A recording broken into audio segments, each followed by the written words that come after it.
हमें समझना होगा कि दुख कई स्तरों पर होता है। किसी के किसी करीबी की कहीं मौत हो तो उन्हें महसूस होगा, क्योंकि शरीर में एक तरह की प्रक्रिया होती है, क्योंकि आपके माता पिता ही इस शरीर का आधार हैं।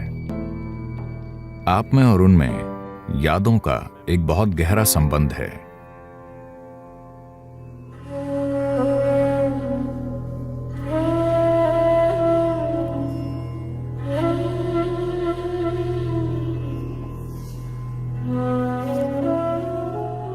मृत्यु बस यही है कि जो व्यक्ति आपके पास था वो अब मौजूद नहीं है, बस यही।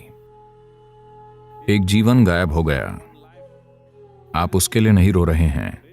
बात बस इतनी है कि एक व्यक्ति जो आपके लिए कोलाज का एक हिस्सा था अब मौजूद नहीं है, इसलिए ये आपके जीवन में एक खाली जगह छोड़ देता है। वो आपके कितने करीब थे उसके मुताबिक ये आपके जीवन में उतनी बड़ी खाली जगह छोड़ देता है। तो आप किसी व्यक्ति की मृत्यु से नहीं जूझ रहे हैं, आप उस खाली जगह से जूझ रहे हैं जो वो आपके जीवन में छोड़ गए हैं। मान लीजिए दूर का रिश्तेदार या कोई दोस्त, एक परिचित व्यक्ति मर जाए तो आपको 1 घंटे तक बुरा महसूस होगा, फिर आप ठीक हो जाएंगे। पर आपका बहुत करीबी और प्रिय इंसान चल बसे तो वो एक बड़ी खाली जगह छोड़ के गए हैं। समस्या ये है कि आप ये खाली जगह भरना चाहते हैं जो आप में है। इस खाली जगह की वजह है, अब जो मैं कहूंगा वो उस स्थिति में मौजूद लोगों को बेरहमी लग सकती है, पर यह समझना जरूरी है। अगर आपको सांत्वना चाहिए, अगर कोई मेरे पास आता है जिसने अभी अभी अपने प्रिय को खोया है, तो मैं उन्हें गले लगाकर उनका बचाव करूंगा और सांत्वना दूंगा। पर यह तय करें कि आपको आराम चाहिए या जीवन में एक समाधान, क्योंकि आज ये व्यक्ति मरेगा, कल वो मरेगा, परसों मैं खुद मर सकता हूं। कोई फर्क नहीं पड़ता, लोग मरते रहते हैं क्योंकि हम मरने वाले लोग हैं।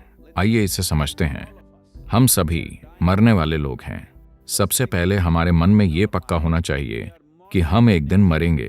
तो हमें समझना चाहिए कि दुख कई स्तरों पर होता है। एक मानसिक दुख होता है, विचारों और भावनाओं में उस व्यक्ति की कमी महसूस होती है। पर एक और चीज ये है कि आपने उस व्यक्ति की अपने शरीर में कितनी याददाश्त बनाई है। मान लें कि अगर वो आपका बच्चा या पति या पत्नी या कोई बहुत करीबी रिश्ता हो, तो आपके शरीर में कुछ याददाश्त होगी। इसे पारंपरिक रूप से योग संस्कृति में ऋणानुबंध कहते हैं, यानी शरीर ने एक बंधन बनाया है।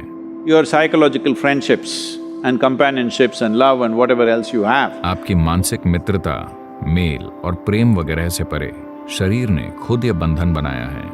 कई लोग ये महसूस करते हैं उनका कोई करीबी कहीं मर गया, उन्हें कोई जानकारी नहीं मिली, पर अचानक उनकी ऊर्जा कम हो गई है और वो नहीं जानते कि क्या हुआ है, पर वो अचानक लगभग बीमार हो गए। वो कमजोर महसूस करने लगे। फिर कुछ घंटों या कुछ दिनों के बाद उस व्यक्ति की मृत्यु की जानकारी मिली, पर यह पता चलने से काफी पहले ही उन्हें वैसा महसूस हुआ, क्योंकि शरीर में एक तरह की प्रक्रिया है कि यादें खुद को मिटाने लगती हैं और आपको लगता है कि आपको कोई छोड़ रहा है। 21 साल की उम्र तक अपने माता पिता या बच्चों के साथ आपका ऋणानुबंध सबसे मजबूत होता है। 21 वर्ष की आयु पार करने को पहली तिमाही कहते हैं। योग की दृष्टि से जीवन का चक्र 84 साल का है।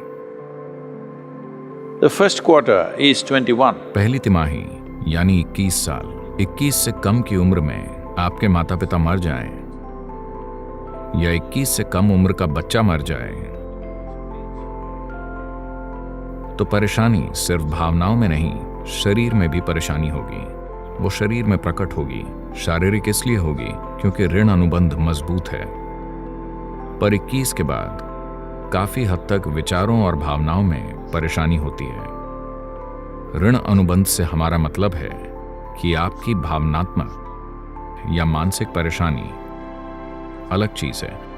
ऋण अनुबंध यानी शरीर की यादें। शरीर में यादें होती हैं क्योंकि जिसे आप माता पिता कहते हैं वो इस शरीर का आधार है। आपके बीच एक बहुत गहरा यादों का रिश्ता है जो 21 वर्ष तक सबसे मजबूत होता है। 21 के बाद यह कमजोर हो जाता है। पूरा खत्म नहीं होता, बस कमजोर होता है। मान लीजिए कि आपकी उम्र 42 वर्ष है और आप एक पुरुष हैं, तो आप में तब भी काफी दर्द भरा ऋण अनुबंध होगा।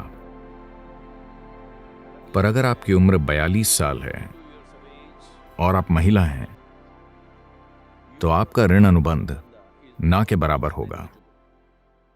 बिल्कुल गायब नहीं होगा, पर बहुत कम होगा। तो आपकी पीड़ा काफी हद तक भावनाओं और विचारों में होगी। अगर आप मानसिक और भावनात्मक रूप से संतुलित हैं, तो आप देखेंगे कि आप इसे आसानी से संभाल लेंगी, क्योंकि सिस्टम में शारीरिक उथल पुथल नहीं होगी। पर अगर उनका पति मर जाए,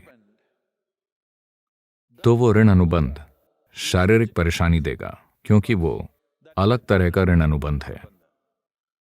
7-7.5 साल से कम उम्र के बच्चों में ज्यादा ऋण अनुबंध नहीं होता।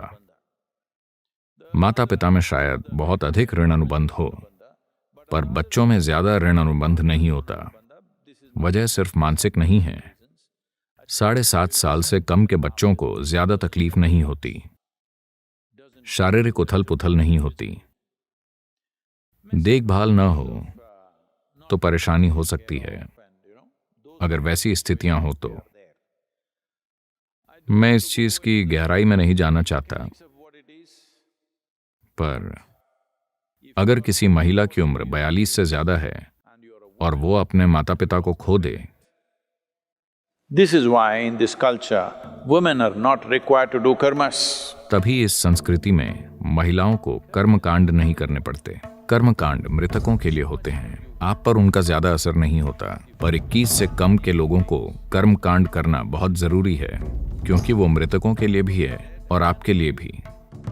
यह आपके लिए बहुत जरूरी है, क्योंकि जो मर गया वो गया, जो होता है हुआ।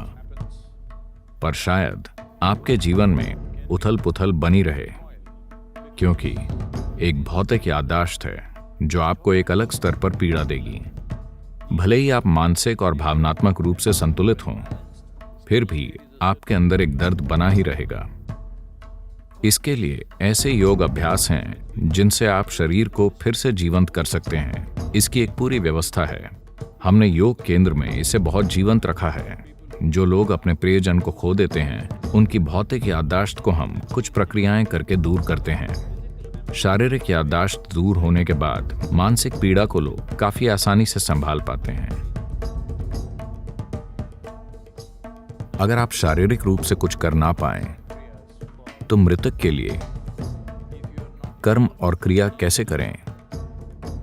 सबसे सरल चीज है 3 दिन की साधना करना, क्योंकि ये अपने अंदर की जा सकती है। एक उम्र के बाद ये काफी हद तक मृतकों के लिए ही होती है, पर आप में भी उनका एक तत्व है जो पूरी तरह नहीं जाता। हमारा शरीर उस वंश की जानकारी से कभी भी पूरी तरह मुक्त नहीं होता जो हमें माता पिता से मिली है। उससे परे जाने का एक तरीका है, पर हम पूरी तरह आजाद नहीं हैं। भौतिक शरीर एक खास तरह से काम करता है। तो बस 3 दिन तक अलग रहना और साधना करना। अगर आप और कुछ नहीं जानते, तो बस महामंत्र ओम नमः शिवाय का 3 दिन जितना हो सके उतनी तीव्रता से जाप करें। आप दिन में कम से कम 4.5 घंटे ऐसा करें, तो परेशान होने की जरूरत नहीं है, क्योंकि दूर रहना अच्छा है। वो एक संवेदनशील समय होता है। पर अब मृत्यु और अंतिम संस्कार, मृत्यु के बाद की चीजें एक सामाजिक बकवास बन गई हैं। लोग घर पर आते हैं, आपको उन्हें कुछ खिलाना या पिलाना पड़ता है। पश्चिमी देशों में ये एक बड़ी बात हो गई है। भारत में भी ऐसी चीजें हो रही हैं। बेहतर यही होगा कि आप समाज की बकवास से दूर होकर कुछ समय अकेले रहें। जब आपके जीवन से कोई महत्वपूर्ण व्यक्ति चला जाए, तो ये जरूरी है कि आप सामाजिक चीजों से खुद को बहलाने के बजाय अकेले रहकर अपने साथ कुछ करें।